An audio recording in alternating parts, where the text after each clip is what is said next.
מגולגלות מעמול ללא גלוטן, חלק 2. אז הנה הבצק שלנו יצא מהמקרר. אני עובדת עליו בין שתי ניירות אפייה, זה מאוד מאוד חשוב, כי אחרת הוא ידבק. אני אחתוך את הבצק באמצע, וככה אני אצור שתי רולדות לעוגיות מגולגלות. נתחיל עם הראשונה. אני משתמשת כדי לקמח בקמח תמי כחול, שגם איתו הכנתי את הבצק. אני אמעך אותו בעדינות כדי לא לשבור אותו, וחשוב לדאוג לסובב כדי למוח לכל הכיוונים. אוקיי, אז הנה קיבלנו מלבן, לא נורא אם הוא לא 100% ישר, אנחנו מרדדת אנושית ולא מרדדת מקצועית.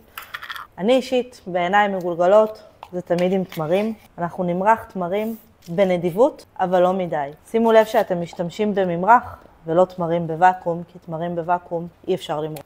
וחוץ מזה, לא חייב רק תמרים. אתם יכולים עם ריבה ואגוזים, אתם יכולים עם שוקולד, ממרח חלבה, כל ממרח שאתם אוהבים, הכל זורם, הכל טעים. אני אמרח את כל הבצק שלי, ואז אני אראה לכם איך מגלגלים. אוקיי, אז מרחנו את כל הבצק שלנו, ועכשיו אנחנו מתחילים לגלגל. הבחירה שלנו היא מאיפה לגלגל, עד כמה אנחנו רוצים את הרולד האהבה. אני פחות אוהבת אותה אהבה מדי, אז אני אעשה ככה. עם הנייר אפייה, אני מרימה את הקצוות בעדינות ומורידה אותם.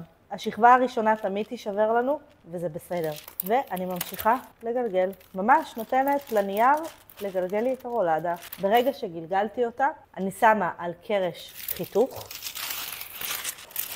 עם נייר אפייה כמובן, מאוד מאוד חשוב. כי הרולדה, לפני שתיכנס לאפייה, תלך לקירור. להיזהר לא ללחוץ עם הידיים, ופשוט להניח על הקרש. נכין רולדה נוספת, ונכניס למקרר לחצי שעה, ואז ניפגש.